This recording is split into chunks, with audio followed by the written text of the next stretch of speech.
게으름이라는 감정, 사실은 여러 가지 원인이 얽혀 있는 결과입니다. 의지가 부족해서일 수도 있고 에너지가 고갈돼서일 수도 있죠.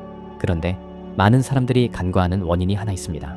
바로 내가 뭘 모르는지를 모르는 상태, 즉 메타인지의 결여입니다. 사실 메타인지는 단순한 자기 인식 능력을 넘어서 게으름에서 빠져나올 수 있는 핵심 도구가 될 수 있습니다. 이번 영상에서는 왜 메타인지 부족이 게으름을 유발하는지, 메타인지 활용으로 어떻게 행동이 달라지는지, 그리고 오늘부터 바로 실천할 수 있는 간단한 훈련법까지 짧고 정확하게 정리해 드리겠습니다.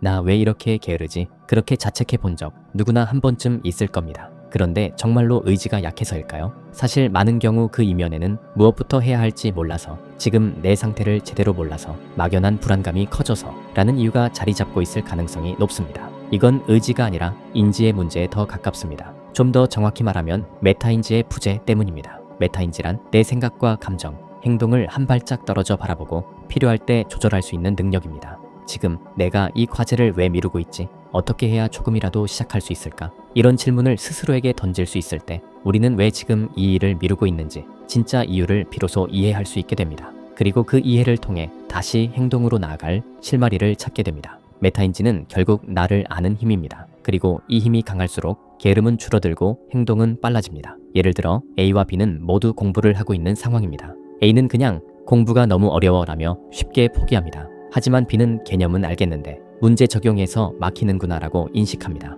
그 결과 B는 문제풀이에 집중해 빠르게 실력을 끌어올릴 수 있게 됩니다. 두 번째 예시를 보겠습니다. A와 B 모두 운동을 하고 있는 상황입니다. A는 초반에 운동을 열심히 하다가 운동은 귀찮아라며 쉽게 포기하고 맙니다. 반면 B는 운동 루틴이 복잡해서 자꾸 피하게 되네라고 자각하고 루틴을 단순화시켜 실행 가능성을 높입니다. 결국 A와 B의 차이는 자기 자신을 얼마나 잘 이해하느냐에 달려 있었습니다. 정리하자면 이렇습니다. 나를 더 정확히 이해할 수 있을 때, 즉 메타인지를 통해 우리는 같은 에너지로도 훨씬 더 현명하게 효율성 있게 행동할 수 있게 됩니다. 중요한 건 이제부터입니다.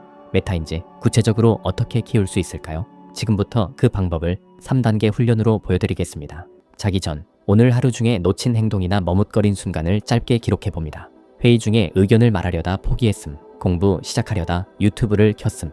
이걸 반복하면 어느 순간 자신의 무의식적 패턴이 눈에 들어오기 시작하고 눈에 익기 시작하면서 메타인지가 자라기 시작합니다. 무언가 시작하기 전에 스스로 예상해보세요. 예를 들어 이 작업은 얼마나 걸릴까? 라고 생각하고 예상 작업 시간을 추측해보는 겁니다. 그리고 실제로 작업이 끝난 후 결과를 비교합니다. 이러한 과정을 습관화하면 내가 어떤 부분에서 막히는지, 어떤 유형의 작업을 힘들어하는지 명확히 파악할 수 있게 됩니다.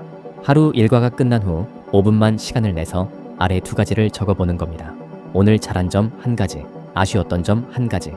이 간단한 루틴만으로도 하루하루가 무의미한 반복이 아니라 내가 나를 이해해가는 과정, 즉 메타인지를 키워가는 훈련이 됩니다.